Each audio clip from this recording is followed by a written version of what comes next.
Oi, oi, gente, mais um vídeo aqui no YouTube. E hoje eu vou falar para vocês sobre uma nova forma da gente pensar. Uma forma que vai descomplicar a nossa vida, que vai fazer com que a gente tenha mais tempo para a gente mesmo e que pode estar fazendo a diferença aí hoje no que você faz. Talvez hoje você complique demais seus pensamentos. E talvez hoje você queira achar razão para tudo, entender todas as coisas e conectar uma coisa na outra. Mas existe uma forma e antes de Jesus Cristo foi pensada. No final eu conto para vocês que filosofia é essa que a gente vai estar falando e vocês vão entender também ao longo do tempo, mas que fez toda a diferença e que persiste até hoje. Várias pessoas falam sobre isso e fazem esses ensinamentos para se sentir melhor. Então vamos lá? Vamos começar? Meu nome é Raquel Zendron. Eu estou aqui no YouTube e no Instagram fazendo vídeos para vocês, falando sobre formas de pensar para a gente ser mais leve, viver com mais presença e menos cobrança, que é o que falta nesse mundo. Se você não me conhece ainda e gostar desses temas, já se inscreve aqui no meu canal do YouTube, já vai lá no Instagram, Raquel Zendron, para conhecer um pouquinho mais também sobre os temas que eu falo com Reels, Stories. E a gente vai fazendo analogias de vida, conversando, conversas de amigas mesmo, para que a gente possa viver de uma forma bem melhor do que a gente vive hoje. Para começar, quero contar uma história para vocês. Eu vou ler aqui o que eu escrevi, para vocês entenderem como é que tudo isso surgiu, tá? Existia um homem, um comerciante muito rico. Ele tinha navios, mercadorias, uma vida muito confortável. Até que um dia tudo afundou. Tudo literalmente, gente, todas as mercadorias dele. Um naufrágio levou embora tudo o que ele tinha. Tudo. Pensa há muitos anos atrás. O que seria isso? Sua vida estaria arruinada. E aí ele fez algo que pouca gente faria. Ele não entrou em desespero, ele não se fez de vítima e ele não disse minha vida acabou. Ó, presta atenção nesses 3 pontos. Ele não entrou em desespero, ele não se fez de vítima e ele não disse: "Minha vida acabou". Ele olhou para aquilo e pensou: "Bom, eu sempre gostei de estudar, agora eu tenho a chance de fazer isso". E foi exatamente o que ele fez. Ele começou a estudar filosofia e acabou se tornando um dos pensadores que deram origem a uma das formas de pensar mais fortes da história. Esse homem se chamava Zenão de Sítio. Alguém aqui já ouviu essa história?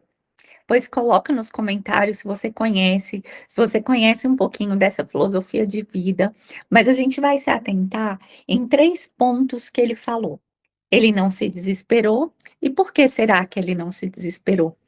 Ele não se fez de vítima, e por que será que ele não se fez de vítima? E ele não falou: "Agora está tudo perdido". E por que será que ele não falou: "Agora está tudo perdido"? Então, o primeiro ponto é a questão dele não ter se desesperado. Nessa filosofia existe uma coisa muito clara, que é o que você pode controlar e o que você não pode controlar. Tinha como ele controlar o tempo, o que aconteceu, a tempestade que aconteceu, o naufrágio? Não, gente, não tem como a gente controlar. Muitas vezes a gente está vivendo e tentando controlar o vento, ao invés de controlar as velas do nosso barco. E se a gente ficar nossa vida inteira tentando controlar o vento, provavelmente a gente vai ter gastado toda a nossa energia em vão. E você não vai conseguir atingir a felicidade, entender quem você é por dentro, sentir várias coisas boas, porque na verdade você está focando no lugar errado. Não tem como a gente controlar o vento, mas tem como a gente controlar nossas velas.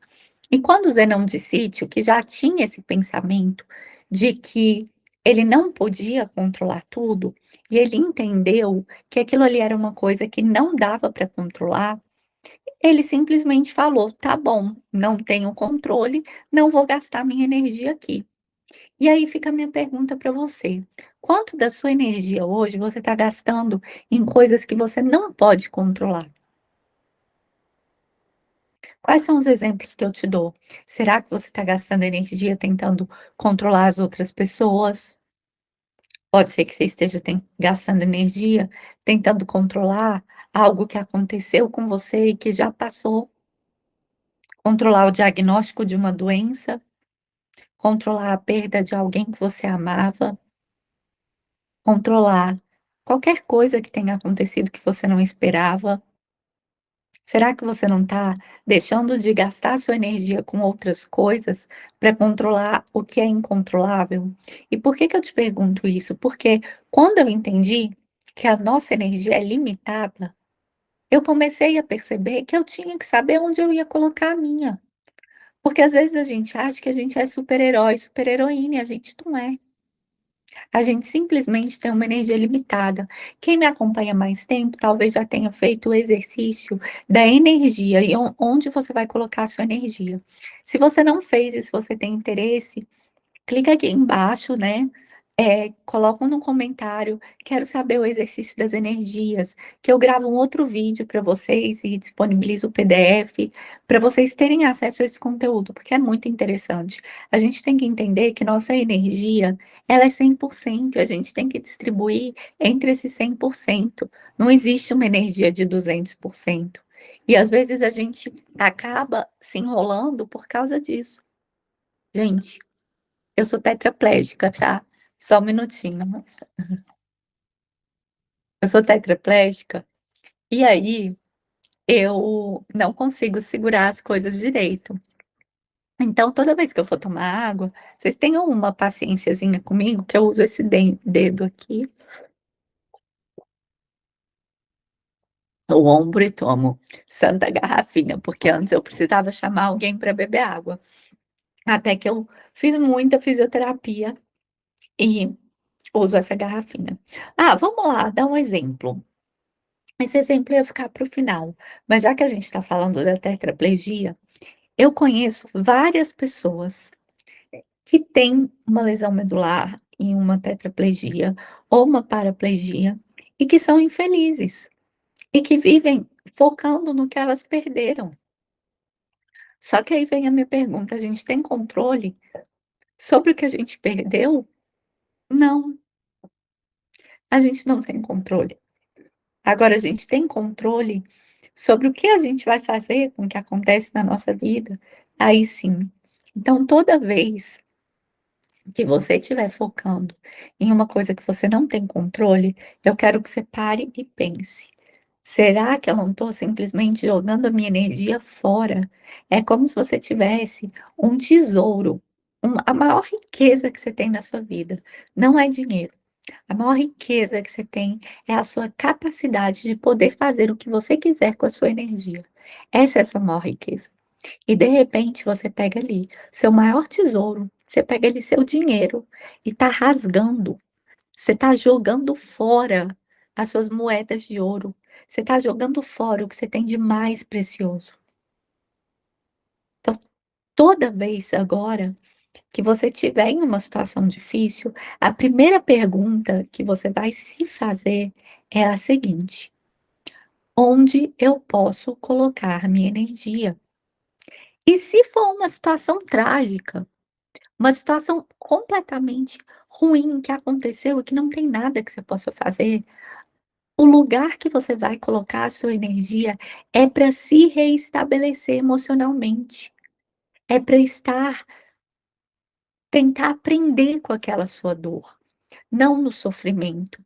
E isso é possível, a gente fala muito sobre isso em outros vídeos. Então fica à vontade para voltar para maratonar os vídeos, para me seguir no Instagram, que eu dou várias dicas, falo de várias coisas que eu faço no meu dia a dia justamente sobre isso. O que a gente não pode é jogar o nosso dom mais precioso, jogar as nossas moedas de ouro fora. A segunda coisa, eu quero ser bem curta nesse vídeo, porque ele é um vídeo muito importante e que talvez você tenha que ouvir isso ou assistir mais de uma vez, para você realmente entender o poder dessas três ações. É, ele não se fez de vítima. O mundo não está contra você. Hoje eu tô aqui para te falar, as coisas que acontecem de ruim com você, podem acontecer com qualquer pessoa, mas elas acontecerão com você. E tá tudo certo, gente. O mundo é assim mesmo, existe dor, existe coisas ruins, existem acidentes, existem tragédias, existem coisas que a gente não imaginava. Ah, claro que a gente tem que fazer o mínimo, que diminuir o nosso risco. Óbvio que você vai fazer a sua parte. Ninguém está falando disso. Mas, tirando isso, a gente não tem como controlar as coisas. E não é alguém que está contra você, ou o mundo que está contra você, ou Deus que está contra você. É simplesmente a vida como ela é. Só que num mundo que as pessoas só falam de coisas irreais, só mostram relacionamentos perfeitos, corpos perfeitos, vidas perfeitas, você acaba esquecendo de que a vida é difícil mesmo. Mas aí quando você esquecer, você lembra de Jesus, que ele falou assim: "Ó, vão ter muitas atribuições, mas eu tô com você e vai ficar tudo bem". E nessas atribuições a gente faz o quê? A gente aprende. Então, para de encarar o papel de vítima, mas também não queira ser o salvador de todo mundo não, porque cada um tem a sua responsabilidade sobre o que acontece na vida. Vou dar um exemplo. É uma coisa difícil que eu tenho mania de querer resolver a vida dos outros e ser salvadora da vida dos outros, mas é uma coisa que eu sempre me lembro. Você acha que eu tenho uma lesão medular, o meu marido, minha mãe, meu irmão, eles não têm também uma responsabilidade nisso? Responsabilidade não quer dizer culpa não, eu quero dizer assim, ó, eles não têm a parte que eles têm que fazer devido ao que aconteceu comigo? Ou eu tenho que simplesmente poupar todo mundo de absolutamente tudo? Porque eles também estão aprendendo com essa situação. Eles também estão vivendo. Então, se aconteceu alguma coisa aí na sua vida, nem se sinta vítima de que tudo, o mundo está contra você, nem ache que você tem que proteger todo mundo do que aconteceu, porque o que aconteceu, se é algo que envolve outras pessoas, deixando claro, se é algo que envolve outras pessoas, isso não quer dizer que você tem que tomar decisões ruins e as outras pessoas têm que sofrer as consequências. São coisas diferentes. A gente não está falando de decisões. A gente está falando de acontecimentos. A gente não está falando de decisões ruins, que podem acontecer também, tá, gente? Aí, o que que você faz? Se perdoa. Porque se você tomou uma decisão ruim e deu errado, se perdoa e pronto, e bola pra frente. A gente vai tomar decisões muito boas e decisões ruins na vida. E aí você faz o máximo que você puder ali para ir pra frente da melhor maneira possível. Mas enfim, as outras pessoas têm responsabilidade também nas coisas que acontecem na vida. Então a gente não deve ser vítima e nem querer salvar todo mundo, ok? Então agora você já sabe que, número um, quando a gente não tem controle, a gente faz o quê? A gente foca a nossa energia no que a gente tem controle, nem que seja no que eu vou pensar daquilo que aconteceu. Quando acontece algo com você, você faz o quê? Você não se vitimiza, porque o mundo não está contra você. Poderia acontecer com você ou com outra pessoa, aconteceu com você. E a última coisa, ele não falou: "A minha vida acabou". Porque quando a gente coloca na nossa cabeça que a nossa vida simplesmente acabou, quando a gente não se dá o direito de enxergar outras oportunidades, a gente fecha completamente a nossa mente para o que a gente pode fazer com aquilo. Quando a gente fala: "Ó, aqui não tem saída", a gente simplesmente está olhando para o que a gente perdeu. A gente simplesmente está, se sentindo vítima do que aconteceu. Toda vez que acontecer alguma coisa, gente, isso eu falo para vocês, para tudo existe uma saída.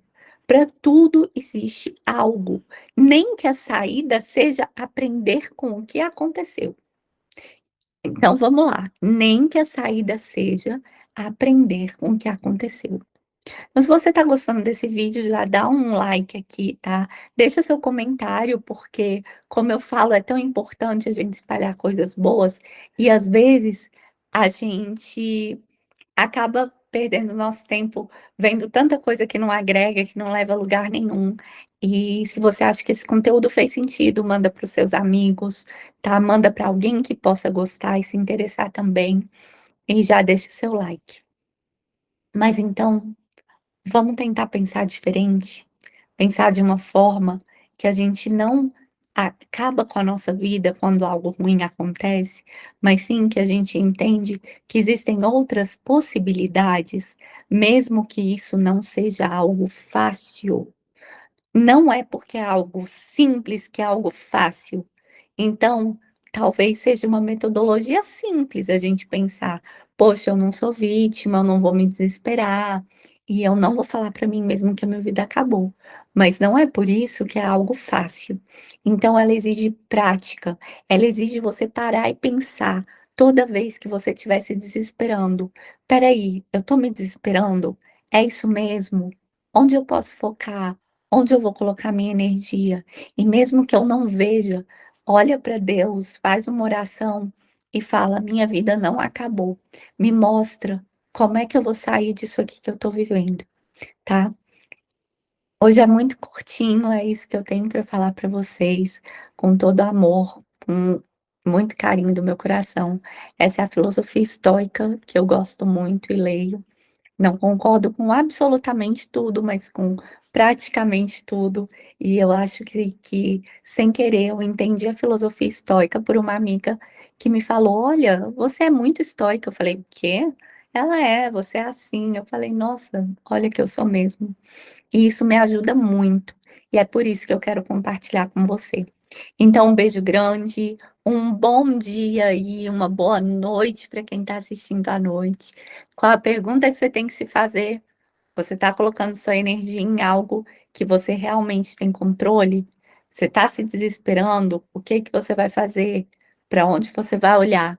Tá ok? Se você mudar e começar a fazer essa pergunta para você, esse vídeo já valeu muito a pena. Um beijo grande, até o próximo vídeo. Na próxima terça, às 18 horas, tem mais vídeo aqui. E sem contar que agora no mês de março, tá? Temos lives às segundas-feiras, justamente o mês da mulher, mês de reconstrução emocional. Beijo grande, até mais.